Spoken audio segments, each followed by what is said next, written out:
Brendan Tay, Managing Director, Chief Executive, Guan Chong Bhd, main market company, Bursa Malaysia, number 4 cocoa grinding company in the world by way of volumes, right? Obviously, you're one of the biggest players in the world, Brendan, and I want to spend the session discussing the principles and the ethos behind the way you've run your business and grown your business over the last couple of decades. Let's start at the point where you had a family business into which you were, kind of born into, right? And then there was a dispute in those days, many years ago, after which you had to find your way forward and to build a business in a way from scratch, right? Can you start at that point and tell me what it was like in those days, and then from there let's go in. I'm a world number 4 in the term of cocoa bean grinding. We are the number 1 in Malaysia. Nationwide, in terms of size-wise, we are the number 1 as well. Yes, of course, we have also ventured into Indonesia. We also venture into Ivory Coast. We also have a factory in Germany, USA, and UK. And of course, I like the business because it has been built in our blood for such a long time. It's kind of interesting for me to recall back quite a long time ago when we were actually in the university, where my uncle and my father, they all started, why not you using something like a cocoa bean around in the town where we have more close by to Tangkak in Malaysia. Basically, the place was full of cocoa beans around, and the beans are actually quite abundant and dealing with cash business. That is what was my uncle and my father said, why not we do something about it? And we were thinking of, hey, how do we do it? How do I do it? That kind of thing. So ever since we came back about 1990, and we really tried to enlarge it because we were in a small town in Palejjawa, in fact, and always running out in terms of shortage of power, and always break down. And we only did about 1 or 2 containers a month. Pretty small size, about 1,000 tons a year. So once we came back from US University, we actually enlarged it to make the existing places of factory we have from palm oil. We converted it into the cocoa bean grinding. So we actually do it in Pasir Gudang because they was closer to the port. And that is where the beauty is, because the power is more stabilized and containers are around. So that's why we started. I think we was actually kind of a venture in a sense, because we have a kind of opportunity. Even though I wasn't really involved very straightforward just to this bean grinding. And I wasn't really joined until 1995 and 1996. But all the while I participate in the board meeting here and there, just to learn here and there how actually I was in charge in a sense. Yes, like everybody else, when you grow big in terms of business-wise, families start to have dispute. And fortunately, I have a big family. We have 6 uncles together. My father was number 3. And we have a first separation from the first uncle after since he passed away. And so we were joining 2, 3, 4, 5, and 6. And later on, we split again from 5 and 6. So we only joined for 2, 3, 4. Then later we split again, become only 2 and 3. That was how I was started in a sense of separation in terms of family. If you're talking about asking me whether separation is good or bad, definitely I learned. We were civilized people. We don't really fight. We actually talk and we discuss. Uncle-wise, pretty good. We lay out the floor, lay on the plan. Okay, where should you take whatsoever? Without involving much with the legal, we actually separate in a way. Okay, you take this section, that kind of section. So we actually quite easy for us to separate. But even I actually quite lucky that I involved all this separation. Asking me whether it's good or bad, definitely I'm saying right now yes, because I experienced for that. And I know there is difficulty in terms of separation because sometimes you have feelings whatsoever. But we are lucky that uncles and we actually still mix around, come back to actually in charge for the business. Like everybody else, we all start small, very, very small. In fact, we were the smallest in Malaysia. The time we were back in 1990, we have a huge mortgage. The mortgage until so big that we have to really give up everything, all your resources put in. So I kind of worry. I kind of say, oh, how do I sleep? How do I get the stress in terms of all this kind of mortgage, huge owing to the bank. And we also seeing and say, hey, what happens if I put everything in one basket? What happens if this industry is not good for me? And so how do I go about? And if anything wrong, how my family going to be? So that was and I've tried to find a scapegoat. I tried to find an alibi for me to really go into it. What should I do? Of course, luckily, we look at our potential customer, people like Nestle, people like Hershey, people like Monterey, people like Cadbury, the time they still have, they are huge. And we look at them, hey, look, they need us, even though they are not our customer yet. I'm sure that they won't go down, you know. So I have this kind of alibi, say, look, we show hand, go for it. Even though we are very tiny, and we are owing so much money. That was then. Unfortunately, my cousin and my fourth cousin, in fact, he was actually the leader at the time. He was actually asking for us to really dilute ourselves to merge with big guys in New York and Brazil and Switzerland, where the big guys are. And I went to see them. I went to really discuss with them in Switzerland and to see New York, see how they perform. And eventually I said, well, this is a different culture, and I believe that, you know, we are rather too small to really merge or really join venture with them, because we'll be left nothing. I mean, I believe in size. Definitely, I want my size to be bigger. Then we play a different role. But at the time, we think, why you're so slow, and why you only merge with people that you can't even control, you can't even say what you want to do. So we actually give way. But my cousin actually insists to do it. So that was a trigger that we split. That was the last split we have from the fourth uncle. And we could be by all that because of also, you know, like everybody else. Before that, family don't really hold in terms of proper legal term in terms of voting. So I was the one actually asking, say, why not we have a proper voting system? So we say with proper voting, we have 3 families together, we have an odd number, then we vote whoever's supposed to be in. When we split, that was kind of, I would think that was turned around, or we call myself a nightmare in the sense that I start to worry. I never been the leader in the sense. I have to be head to head with many competition, particularly my cousin, who is actually the leader at the time. I have panic. I can't sleep for a long time. You might not believe how I went through. When the factory we have and our office we have is basically unbearable in the sense that it's very difficult for me to attract people to come in to work for me. So I was really worried, you know, particularly we also, you know, have so much number of debt, and you know that along 2 years from now that my cousin, the factory is coming up, and then I don't know how to do about it, and I have no capable people around. Suddenly you are pushed to be the leader, so it makes you grow. That was the time I grew. Why not? I do it slowly. What's wrong with whatever current system I have? So I put additional capacity inside. I guess it was a luck that suddenly the demand is very good, and the ratio in terms of cocoa pricing was very much positive and helping me around. So we make tons of money from then, even though we invested in for an additional quantity of double out the capacity, but actually we make money in less than 2 years.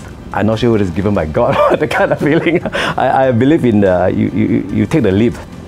You venture into somewhere that you think that it is taking risk, but it's based on calculated risk that I think should go for it. And of course, that was a bit lucky. When I recall back, should I do again? I have to, because my quantity is too small. But I have no resources to really expand. So how do I do about?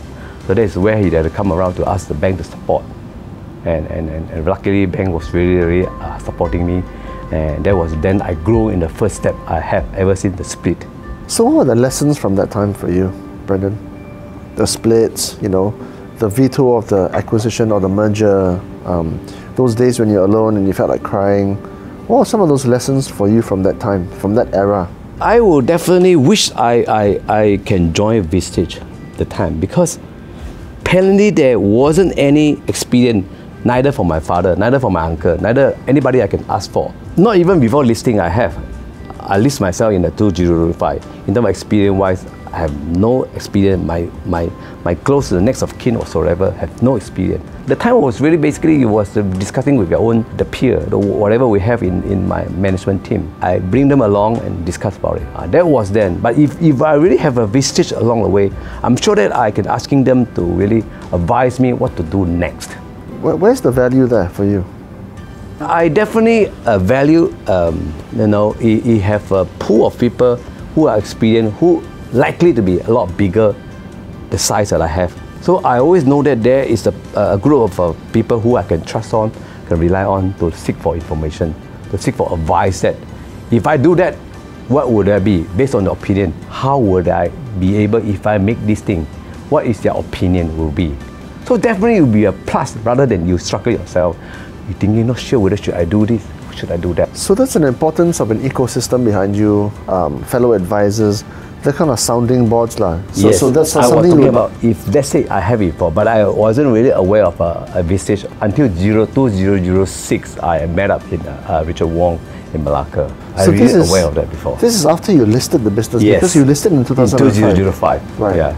So talk about that time, because for you, size is important, right? So some of your principles, you talk about size being important, you talk about quality being important, consistency being important. Yes. Then now you say you got factories in Ivory Coast, you got factories in Germany, and of course in Johor as well. Yes. Right. So talk about your business principles in that respect. Okay, of course, if let's say from the customer point of view, if you only have one factory, if anything's negative in terms of the place you have, in terms of running short of energy, running short of labor, running short of port issue, running short of because of political issue, always have some issue.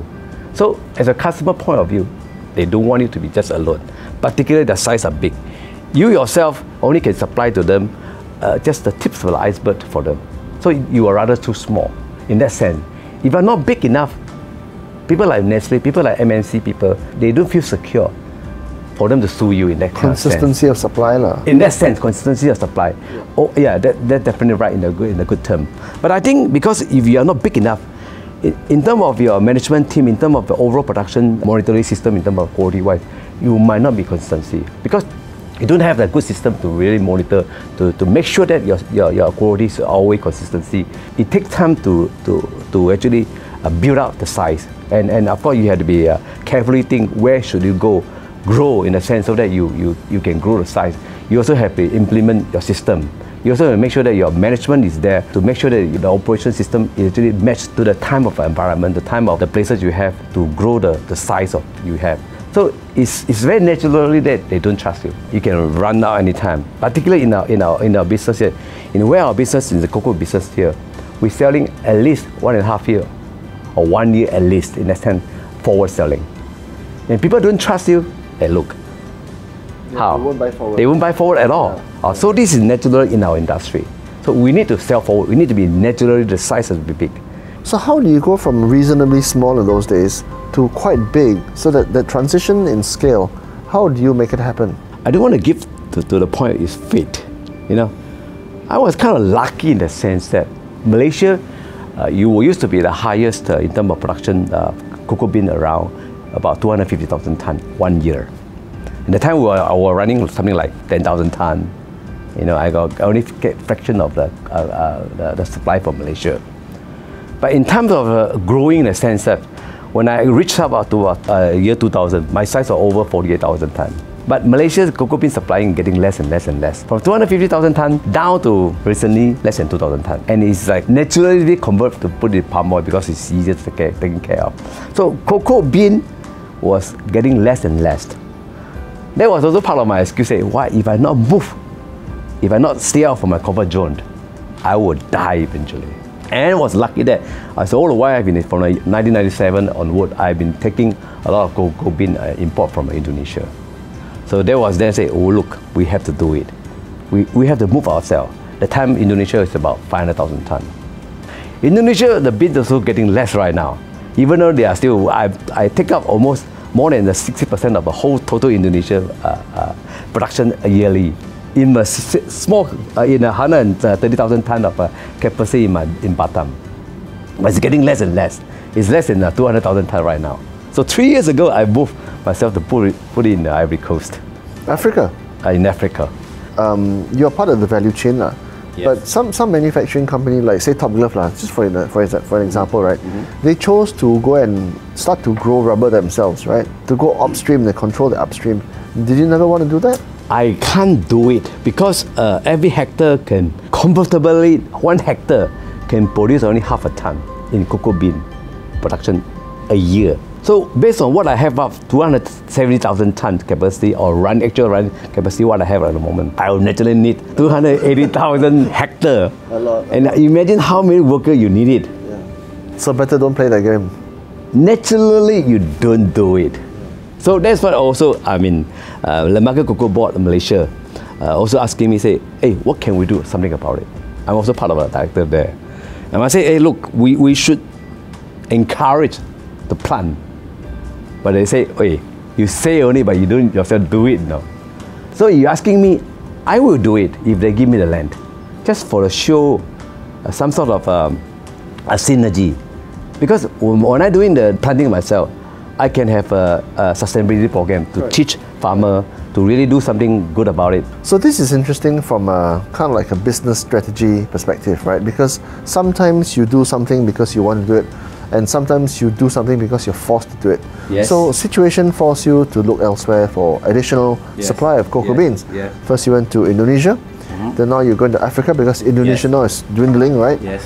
So in a way, your expansion, as you say, has been driven by situation and circumstances, right?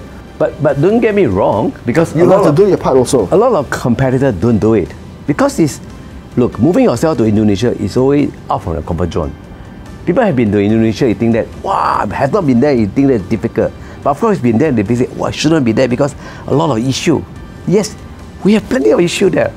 Roll the dice, try. Is that the principle?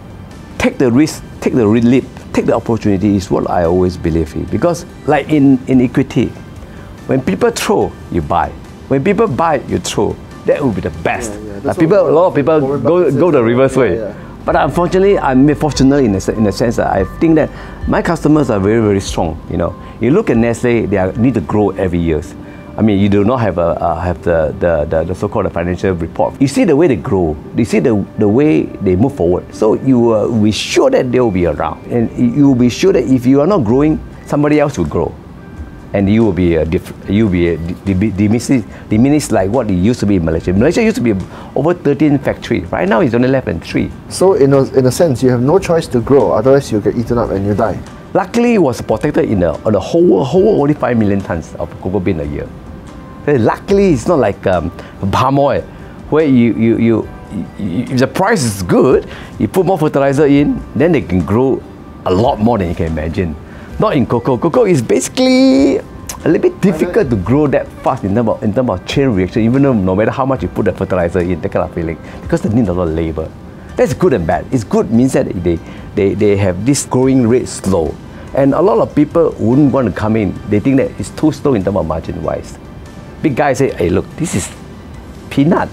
Why should I grow such an industry where the growing rate is so small? But luckily, we're in a business that I grow from 50,000 to 100,000 to 150, right now to almost 270 to over 270,000 tons.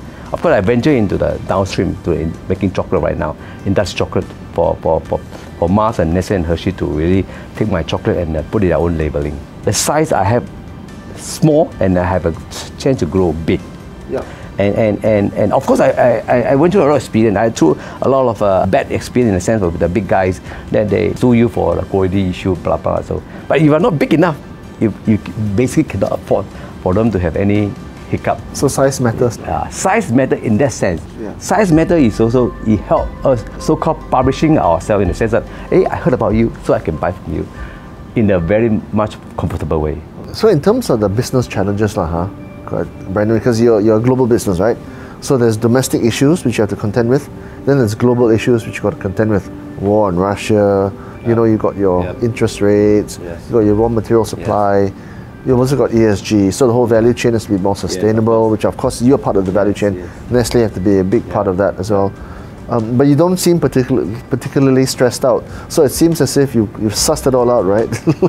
Not really. Of course, like everybody else, we need our own people, our own ESCO member, our own team people, my own colleague. I'm lucky to have a lot of more than 15, 20 years, good guy, smart guy, a lot more smarter than me, to really believe in me to so grow the principle together. there is to hire wisely. That is really, I actually appreciate. People come and go, but a lot of my key person still stay put. I was really blessed that some of the key persons still stick around and they're still growing very much. And with the experience, because we are focusing, and even though interest is higher, but if the interest is higher, your price of raw material or your price of machinery or facility will be higher eventually. Everybody eventually will be higher in terms of cost-wise. But they need to build also. They need to do. When they do it, it's also more expensive. Same thing. So, but like what I mentioned before, this is a long-term business. This is always a lot more forward selling. People want to believe that you will be around after they have a contract with you. Especially you have almost 2 years contract with them ahead. So our factories over than 5 of them right now have been, in terms of cocoa bean grinding, has been always forward selling, 24 hours, 365 running, non-stop. Okay, so to cap the conversation, right, Brendan, we're going to let you have the opportunity to give 3 pieces of advice to the entrepreneur, right? Number 1, 2, and 3. What's your advice to the entrepreneur that wants to make it big? Every industry is definitely have their own issue, have their own problem, has their own advantage and disadvantages. When you think that you want to be in your business or in industry, you think that this industry allow you to expand, allow you to have potential to grow. Once you make up your mind, you stick with it. That's definitely is a priority before anything else. So stay the course. Stay the course is definitely one thing, but of course, almost all the business is the same. You have to take care of every aspect here and there. You do not create something that is so different and so out of moon that you think that is really one method or one way that you can kill all the competition. I don't believe in that kind of thing. I don't believe in that kind of magic. I believe in stay in the course with your own human being in terms of key person, the management monitoring system. You do your work. You make sure that every corner you're doing well. You grow if there's opportunity, take the grow. And when it grow, the problem came. The problem will come and you need to solve it. You need to solve it quickly in that sense. So every problem is solved already, then you are allowed to have in place or implement the system to make it bigger and a more confident way or more efficient way that you allow you to grow bigger. It is no magic, definitely. You need to really put in a cost, put in a core where you focus on it. You really have to be using your own people. You have a group of people discuss together in a team building way to make sure you stay in the core. Don't change. It takes time to realize, to accomplish the project or the way that you want to do. You had to allow them to have nurture the way, allow time for them to really hitch it to do the thing. What's your second piece of advice from the entrepreneur? You've said stay focused, right, and make small changes. That's the one piece of advice. Another one? I did mention about take the leap in a sense. Yeah, take the risk. Take the leap. Take the risk. Take the calculated risk. Don't rush for something that you have no confidence on it. Yeah. And of course, I did actually mention take time also. Yeah. Time definitely is important to let the thing nurture. Yeah. But of course, like everybody else, I believe also take turns. Yeah. Take turns in certain things that you listen to people. I used to be very much rushing. I want to rush, you know. And I always very arrogant say, yeah, your idea doesn't work. You are too young to all this kind of thing. So make a collective decision. So I take turn to listen to them. And is there one piece of advice to rule it all? Is there one golden rule of advice you would give? There's no magic. I mean, I seriously don't want you to give me the idea saying that given from God, given from you are lucky. I don't really believe in that. I actually believe in hard work. The magic word is to grow the business. I still say there's no magic. Stay in the course, you always have good opportunity come along. Somebody may give way, so you have a chance to really take over them in the sense of to grow up your business. Yeah, these are some of the best and most long-lasting evergreen principles, Brendan. Thank you for your thoughts. Thank you so much. Thank you.